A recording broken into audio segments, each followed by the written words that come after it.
Because everybody's talking about breakdown. Everybody's talking about losing the thread. Everybody's talking about their depressions. What happens if those depressions, if those feelings of futility, anxiety, whatever, are the closest you or that person have ever been to true selfhood? But that part of the mind, conditioned by all this pestilence that we've been talking about, is making you think that it's not. What happens if your depression is your best friend and your greatest teacher? And we went into this in the 2012 talk in Los Angeles. Mentioned it in brief. What happens if your tragedy, your pain, your anxiety, your angst is the closest you have ever come, or that person who's giving you those problems, that laundry list of how they can't handle it, can't keep the job, can't keep the marriage, as if that's all normal? They can't find the harmony and the normality in an abnormal, deeply sick world? Do you know that the door to reality, the gate, is incredibly narrow? I don't want to become biblical with you here. I don't want to preach a sermon, but the way out of this maze is extremely narrow. It's very hard. We're talking very serious stuff here. And we have to turn around, right, and re-examine a lot of what we've been told, even by a lot of the psychologists and the doctors and the so-called experts. What happens if those dark voices that you think are so alien and so foreign and so ghastly are actually there because this is the first time in your life that you've actually even approached the shrine of your own selfhood, your own aloneness, your own stillness. But the chorus of all that other stuff and all the chorus of the experts has you completely thinking the opposite. And so it's big pharma now, and it's drugs, and it's futility, and it's even suicide. Or it's immersion in all the other falseness of the world, thinking that you're now returned to sanity. Now Heidegger already said this about our consciousness, the inauthentic and the authentic man. Because the pain and the so-called tragedy that comes with authenticity has its own beauty. It's in the running away from all of these aspects of yourself that's when the problems arise. In talks of people like myself, we're forever pointing out that there's an external adversary. We just spent 2 hours doing it. But the negotiation of that external adversary and all of its elements and all of its arsenal is really only 50% of the extraction process. It's a very valuable aspect. But as a matter of fact, there are 2 demons that stand between you and the road of selfhood or the road of truth. 2 demons, and one is the internal adversary. So those who leave that aspect out, leave out the psychology, are only helping you somewhat, because you have the external adversary to fend off and become aware of and study and disempower, but you also have this thing inside yourself, the mind, the ego, the conditioning. You see, all the vices that they put there. The anti-psychologists are basically telling you, look, you think that if you live in this world, being a self is almost considered a disease. Well, as a matter of fact, it is. The search for your own selfhood has become the ultimate disease. So everything else that leads you away from selfhood has been endorsed by the world. And so now the world is screaming for down with Big Brother, and Illuminati must be destroyed. Because we understand that the people who are working behind the world, who control the world, are sick. They're demented, they're psychopathic. And in fact, as I've said before, they are the beings that are holding civilization back. But just as on a social level, right, these destroyers, these sorcerers, they hold society, they hold culture, they hold civilization back. How can you fight them when their poison is in your head and your thought processes is holding you back? You see how it works on the microcosmic and the macrocosmic level? If your thinking has identified with the master, then your own development and progress is stunted and arrested. Isn't it almost a paradox to believe that you can run out then in the social world and bring down this other higher pestilence?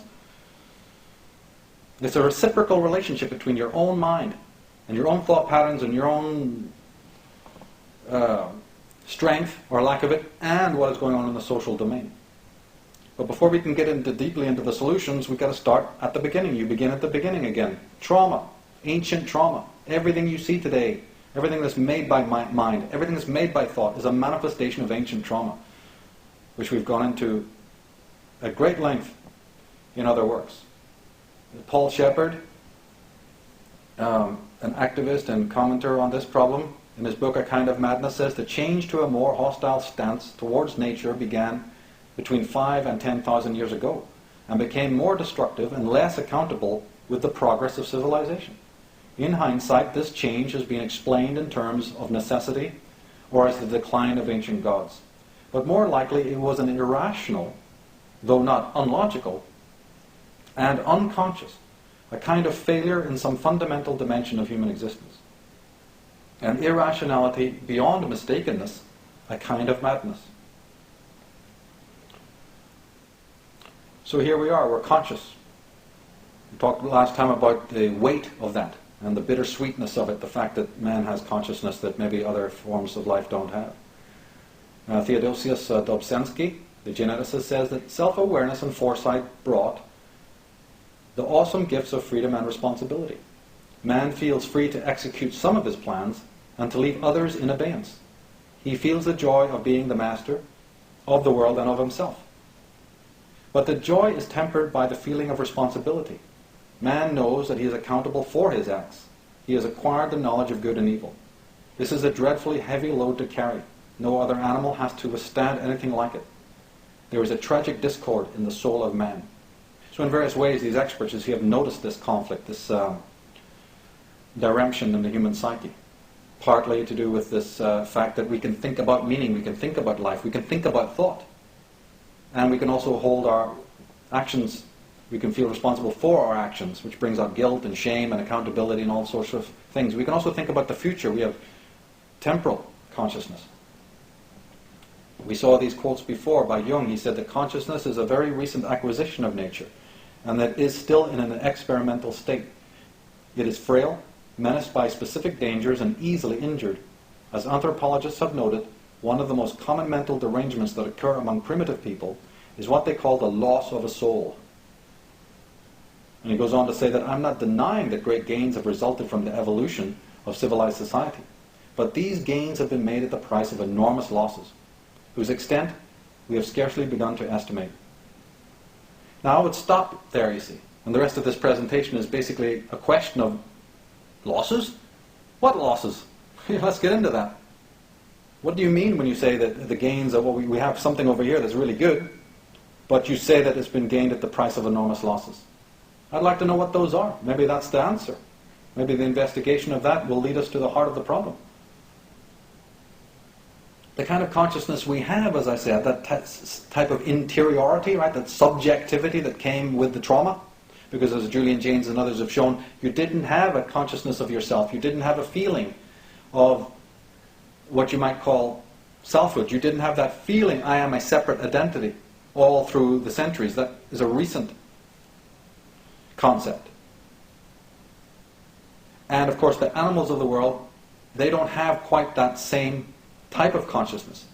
But at the same time, they are directly piped into what is real. Nature and their minds are plugged in, because they're not sitting there worrying about their death and worrying about their actions and all the other stuff that we humans are involved with. Right? Scientists have tried to reduce it and go, well, they just have instinct, without even really telling you what that is or where it comes from. No, instinct is the fact that they are governed by the ordinances of nature, which they also obey. We have lost touch of that. We don't obey it. They do. The great teacher Alan Watts said that nothing so eludes conscious inspection as consciousness itself. This is why the root of consciousness has been called, paradoxically, the unconscious. Now that's very interesting. It pertains to the divisions that exist within consciousness. We don't even, in our definition of consciousness, we have to admit that it's divided or subdivided. Right brain, left brain, right? Mammalian, limbic, frontal, etc. Or conscious, unconscious. That's very interesting. Is that part of the trauma?